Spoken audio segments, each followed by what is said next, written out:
নতুন বর্ষের অভিনন্দন টিম ফেস্টিভ্যালে। এরপরে আমাদের আজ আইএনপিটি দলের এক সাংবাদিক বৈঠক সম্পন্ন হল কৃষ্ণনগরে আইএনপিটি অস্থায়ী অফিসে। আগামী 25 ডিসেম্বর জনজাতি সুরক্ষা মঞ্চ ত্রিপুরায় যে মিছিল করার সিদ্ধান্ত তা যেন না করা হয়, এই দাবি রাখলেন আইএনপিটি ভারপ্রাপ্ত জেনারেল সেক্রেটারি শিবচন্দ্র দেববর্মা। তাছাড়া উপস্থিত ছিলেন দলের চেয়ারম্যান তথা সেন্ট্রাল উপদেষ্টা কমিটির চেয়ারম্যান সুতরঞ্জন খিসা। ধর্মের ভিত্তিতে বিভাজন তৈরি করার চেষ্টা করছে জনজাতি সুরক্ষা মঞ্চ, এমনটাই জানালেন আইএনপিটি ভারপ্রাপ্ত general secretary Shibchandra Debbarma. Bureau report, Janabarta news. সাংবাদিক সম্মেলন করছি একটা বিশেষ টপিকের উপরে, সেটা হলো আমরা দেখছি জনজাতি মোর্চা, সুরক্ষা মোর্চা, জনজাতি সুরক্ষা মোর্চার মঞ্চ তাদের একটা ইস্যু। তারা বলছে যে খ্রিস্টান ধর্মাবলম্বী শিডিউল ট্রাইবের লিস্ট থেকে বাদ দিতে হবে। শিডিউল ট্রাইবের যত ফেসিলিটি আছে এইসব থেকে তাদের বঞ্চিত করতে হবে।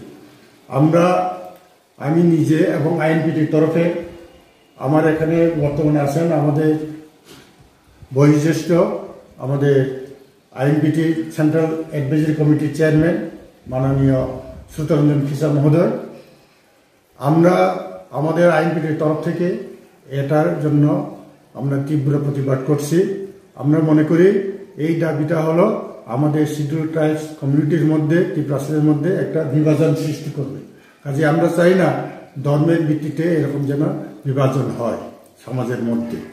আর বিশেষ করে আমাদের ভারতীয় সংবিধানের 342 আর্টিকেলে লেখা আছে পরিষ্কার যে আমাদের মাননীয় রাষ্ট্রপতি দ্বারা নোটিফিকেশন ইস্যু করা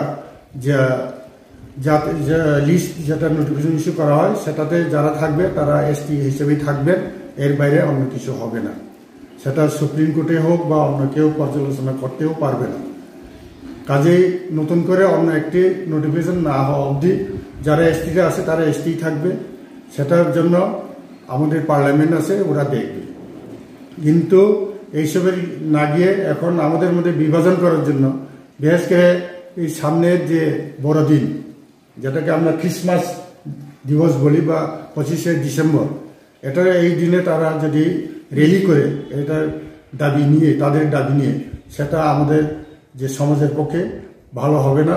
এটা বিভাজন সৃষ্টি করবে। ধর্মের ভিত্তিতে যেন আমাদের সমাজের মধ্যে যেন বিভাজন না হয়, এর বিরুদ্ধে আমরা করছি। ধর্মান্তরিত ত্রিপুরাতে প্রায় 2 লাখ খ্রিস্টান আছে। তো তারা এই বড়দিনে উৎসব করে, বড়দিন কেন্দ্র করে তারা যেভাবে জনজাতি সুরক্ষা মঞ্চে দেখা হইল, এই যে সমস্ত উপজাতি স্বধর্ম ত্যাগ করে খ্রিস্ট ধর্ম গ্রহণ করবে তাদের যাতে এসটি সুখ সুবিধার থেকে বঞ্চিত করা হয়। এটা তো সংবিধান বিরোধী।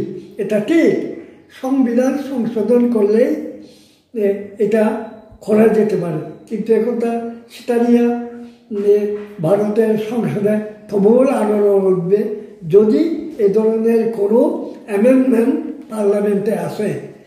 কিন্তু ত্রিপুরা রাজ্যে খ্রিস্টানিটি জোর করে যদি কাউকে ধর্মান্তরিত করা হয় সেটা অপরাধমূলক। কিন্তু আমাদের কাছে তো নিশ্চয়ই কোনো খবর নেই যে ত্রিপুরায় কাউকে জোর করে ধর্মান্তরিত করা হয়েছে। এখন এই অবস্থায় এই যে নতুন যে চিন্তাধারা জনজাতি মোর্চার, আমরা আইএনপিটি এর তীব্র বিরোধিতা করতেছি এবং আমরা এই ধরনের পদক্ষেপ থেকে তারা যাতে দূরে থাকে এই জন্য আমরা তাদের প্রতি আহ্বান জানাচ্ছি। Bureau report, Janabarta news.